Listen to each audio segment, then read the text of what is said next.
Има неща, след които не можеш да не се обърнеш. Теми, за които трябва да се говори и награди, които можеш да спечелиш. От Габрово със Светлана Кацарска. Добре дошъл! Върнали се в детството, най-напред виждам едно училище с петел отпред. И сигурно габровци вече се пресещат, че това е училище Рамбо Силек. После виждам портрета на човека, който слагахме всеки път най-отпред на манифестацията. И това беше 24 май, а портрета на Рамбо Силек. И така се е запечатал в съзнанието ми, като една частица от детството ми, от самата мен, като онази бяла спретната в кештурка, в която съм порасла и сякаш стихотворението му е написано за нея. Ето, че се навършват 130 години през 2016 от рождението на този толкова голям български детски писател и поет, колкото ние не винаги си даваме сметка, че е.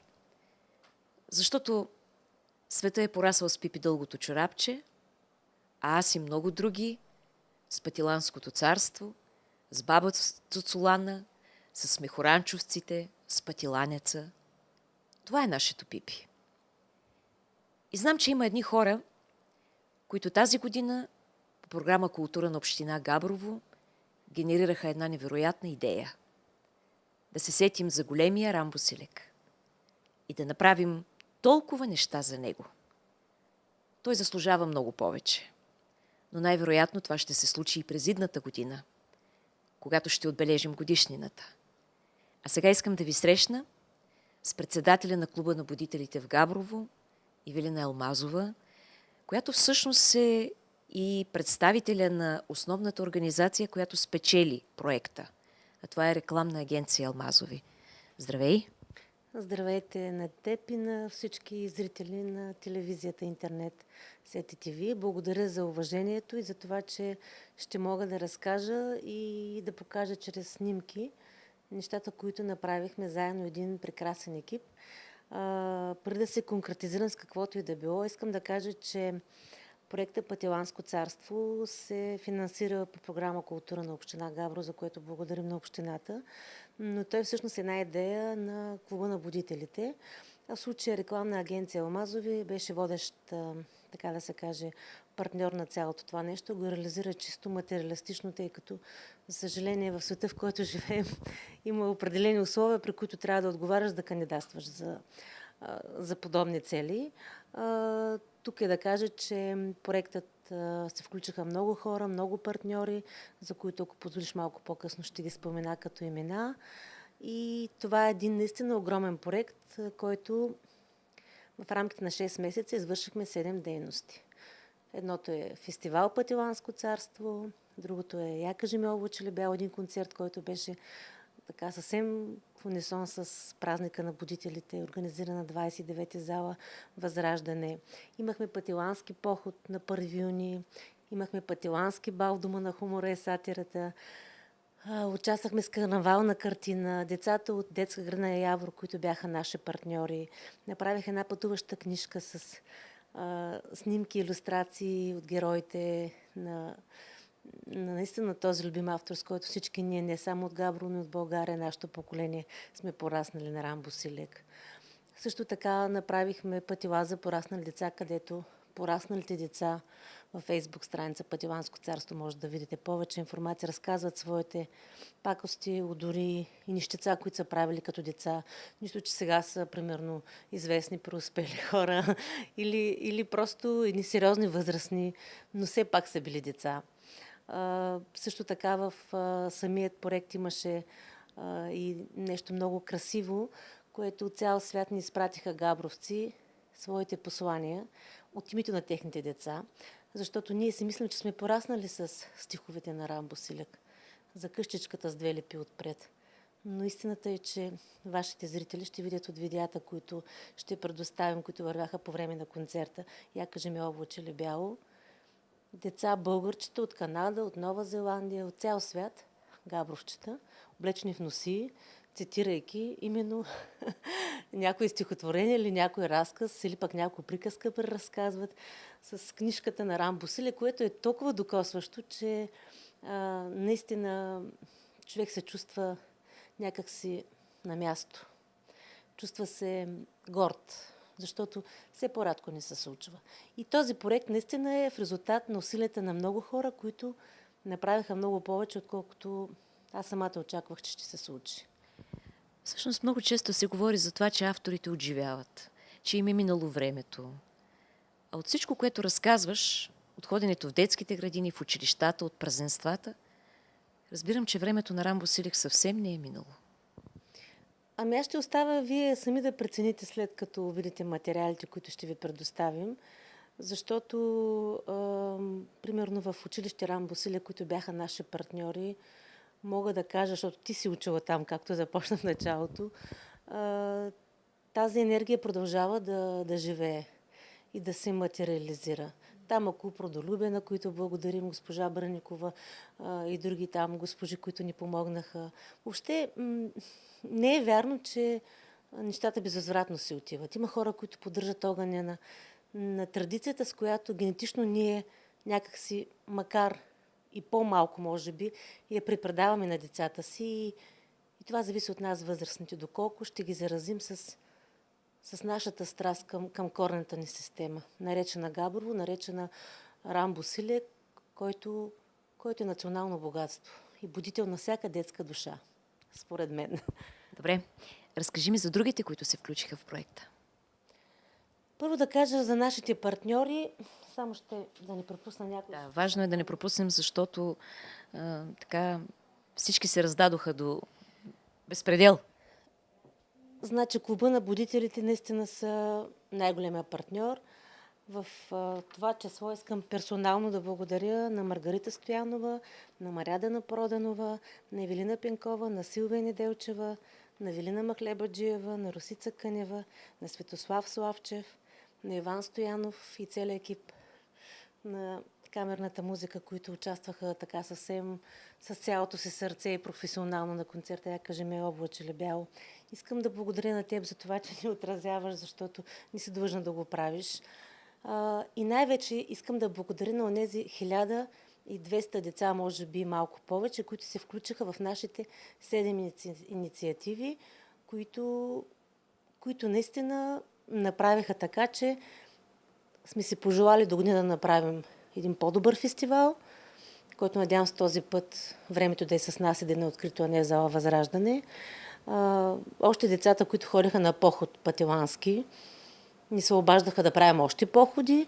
Всъщност, хайде мъничко да поразкажем съвсем с по едно изречение. Ти ги изреди събитията, но какво ставаше на този пътелански поход?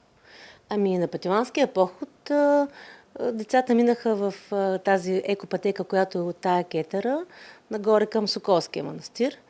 И случаи от етера ни бяха осигурили да играят децата горе на самата поляна с игрите на баба и на дядо. Тоест неща, които дори ние самите не знаехме какво е точно. Да не е имало чилик. Това 100%, да. И беше много забавно, защото нали, си имаше хора, които, така да се каже, си бяха експерти. Освен това и от Парк Българин съдействаха с един еколог, който им разказа за местността. Имаше осигурени много игри, награди, песни, танци, почерпка и в общи линии беше много забавно. После имаше един бал. Пътеланския бал основно в тази роля влязоха отново децата от детска градина Явор, които бяха се направили пътелански, облекла като на пътеланци, с тези тиранчета, с плитчиците, сещаш се, нали? С баба Цуцулана. Имаше баба Цуцулана и на фестивала, беше водеща дори, в случая беше в Дома на хумора и сатирата на бала.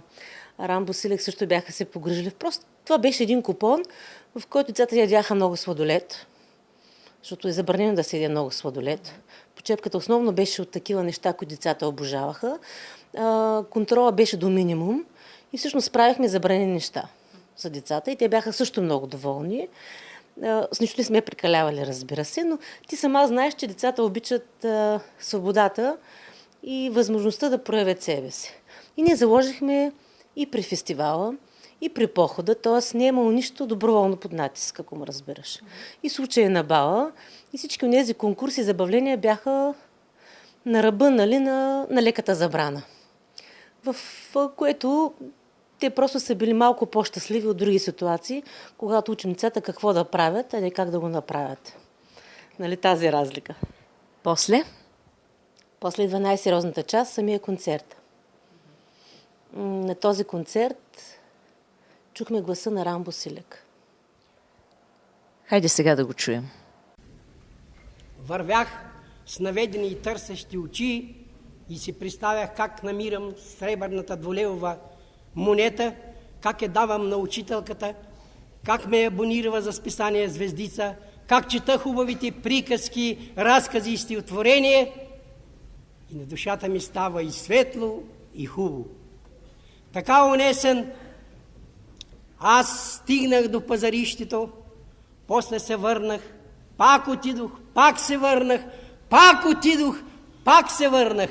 То се знае, 2 лева не намерих, но в оная хубава, слънчева неделна утрин аз почувствах, аз намерих първата си обич към хубавата приказка, към хубавата книга.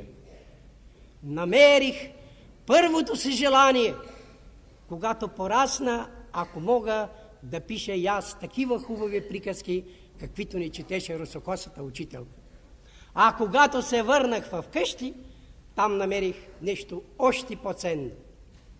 Когато майка ми ме попита къде съм ходил толкова рано, аз не посмях да я излъжа. Разказах и всичко от начало до край. Как учителката ни прочела хубавата приказка, как на мен ми се дощяло много да имам и аз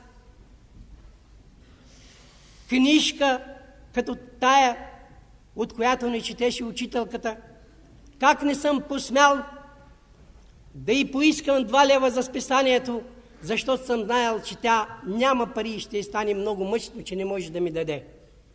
В този миг съгледах сълзи в очите на майка ми, но тя се съвзе и ми рече: напразно си търсил пари по улицата, така лесно пари се не намират, но аз ще те науча какво да направиш, та сам да си спечелиш пари за списанието.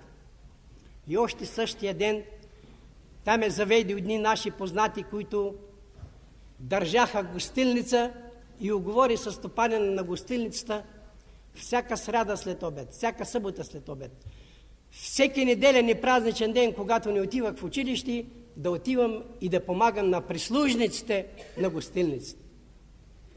Цели 3 месеца аз свърших тая работа. На 3-тия месец стопанина на гостилницата ме повика, даде ми 6 лева и ми рече: занеси тия пари на майка си, ти ги спечели с твой труд. Аз се зарадвах, затирих се, дадох парите на майка ми. Тя отдели 2 лева и ми рече: ето ти пари за списанието. А с другите 4 лева ще купим хляб и месо за всички ни в къщи. Вярвайте ми, драги слушатели, в този миг нямаше по-щастлив човек от мен. Макар да бях толкова малък, аз чувствах, че сам със свой труд съм спечелил пари за списанието, че главно сам със свой труд аз съм допринесъл макар мъничка частица за прехраната на нашето сиромашко семейство. От тогава до ден днешен аз не зная нищо по-ценно от благодатния труд, с който всичко се постига, с който и най-големите мъчноти се преодоляват. Какво имаш още? Освен това, имаше интервю с внучката на Рамбо Силек, Ралица Негенцова. Как я открихте? Ами, Ивелина Пенкова положи страшно много усилия, за което и благодаря. Открия, взе интервю, ходи 2 пъти до София. Предлагам да го видим. Нека първо да приветствам всички габровци, да им кажа, че за мен е огромна чест и удоволствие да говоря сега и да изразя голямото си съжаление, че не можем да бъдем заедно, не мога да бъда сред тях, но искрената ми надежда е, че на следващото събитие ще бъдем заедно и ще го отпразнуваме.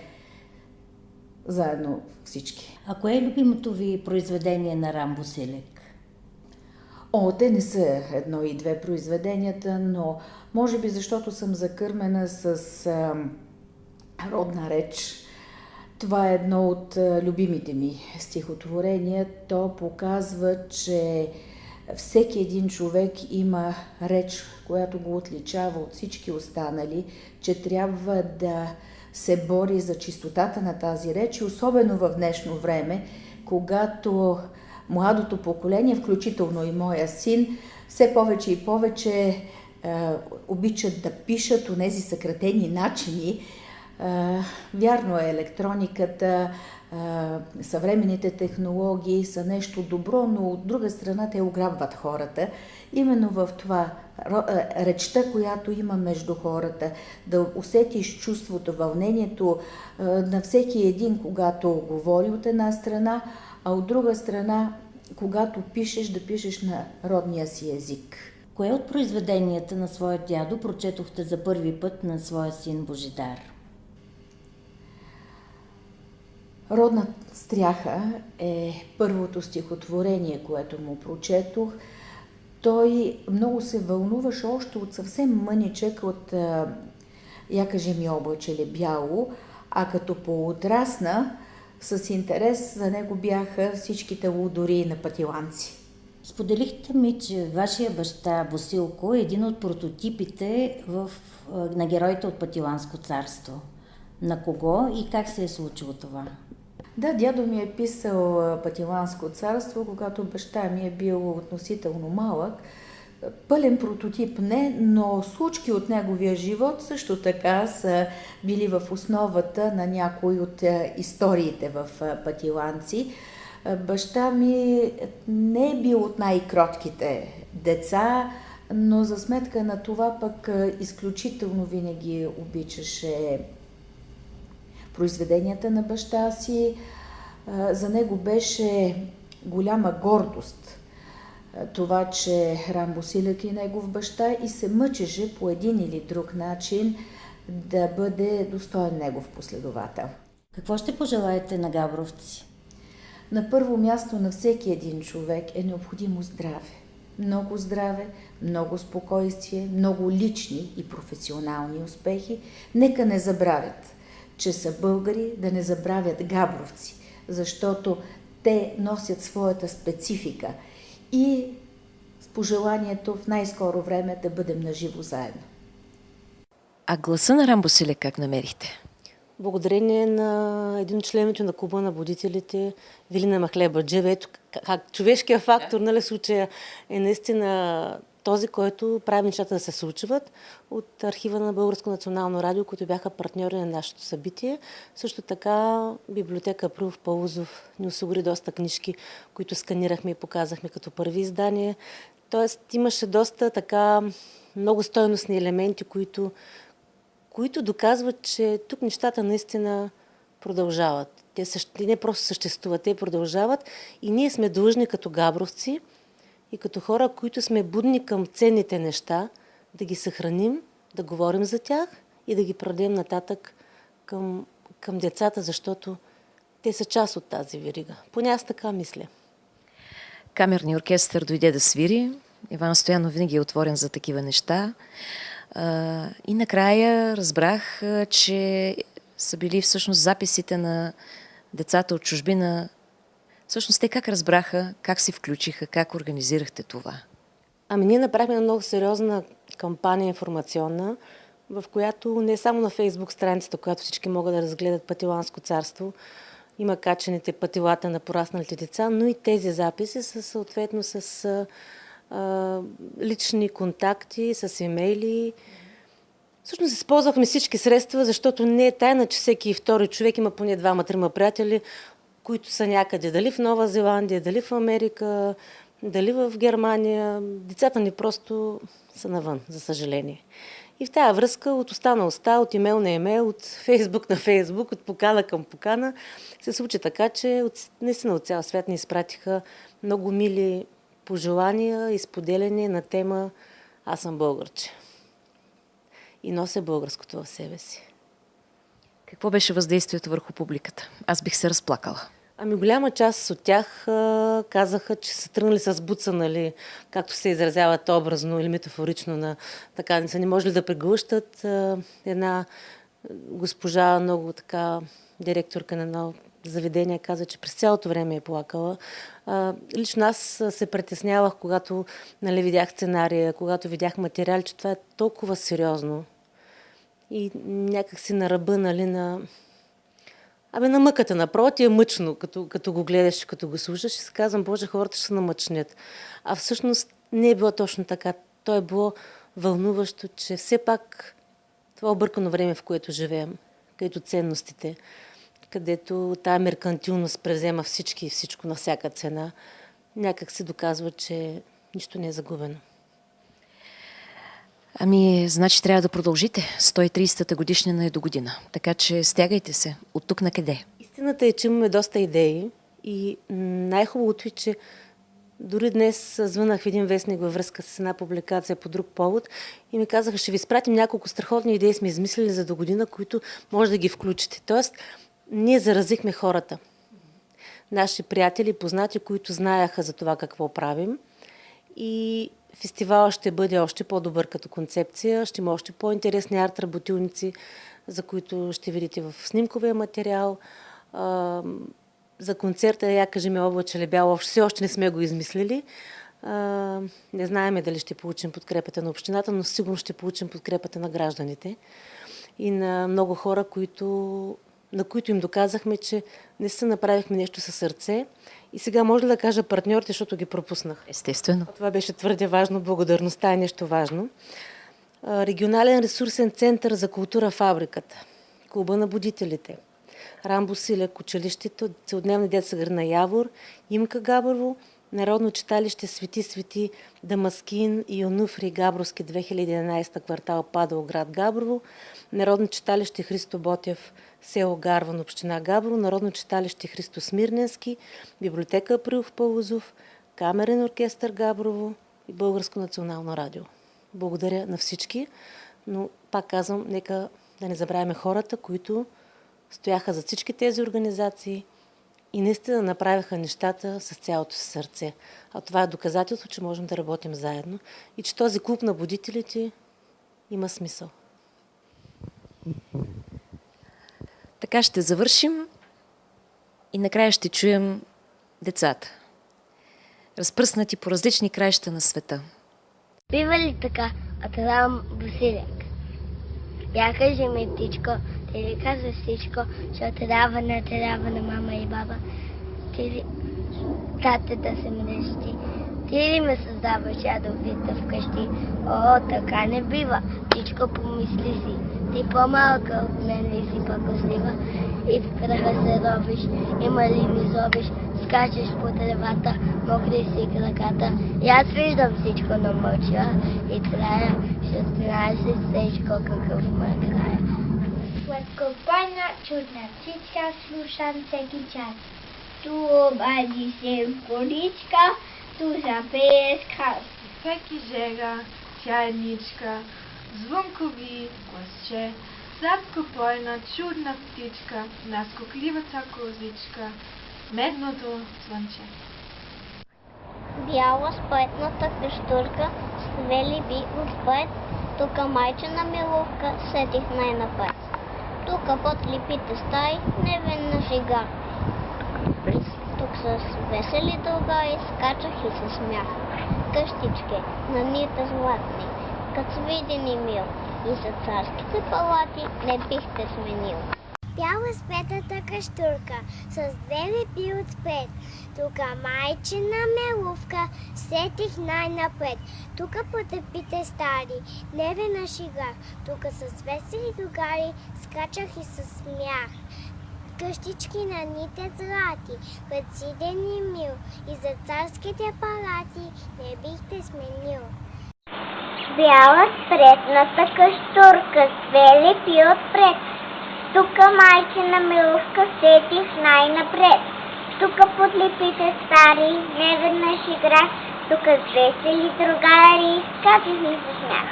къщичка на Димитър Латник, като свирил Нил и за царските палати не би се сменил.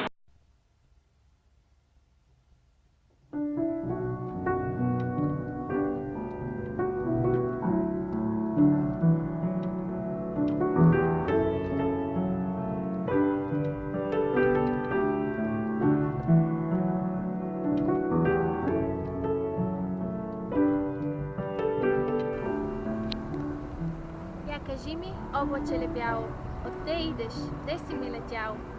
Не видя ли бащини ми двори и не чули майка да говори?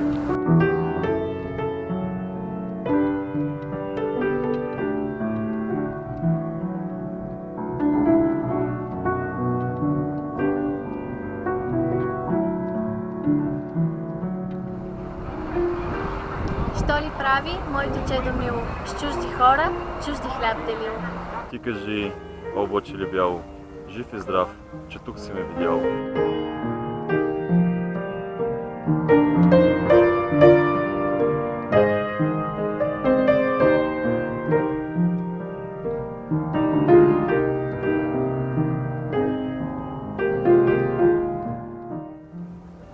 И носи от мене много здраве.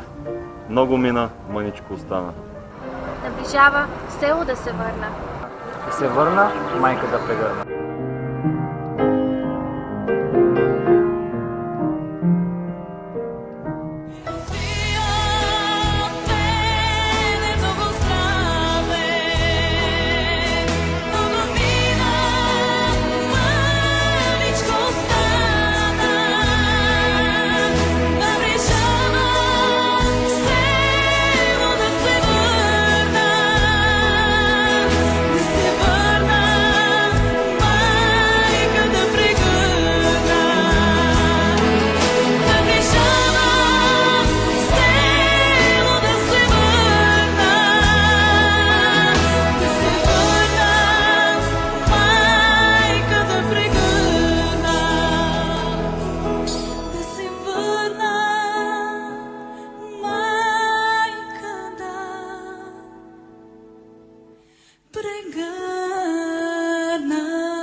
Пророк ли е бил Рамбо Силек, когато е написал: «Я кажи ми, облаче ли бяло, отде идеш, де си ми летяло, не видя ли бащини ми двори?»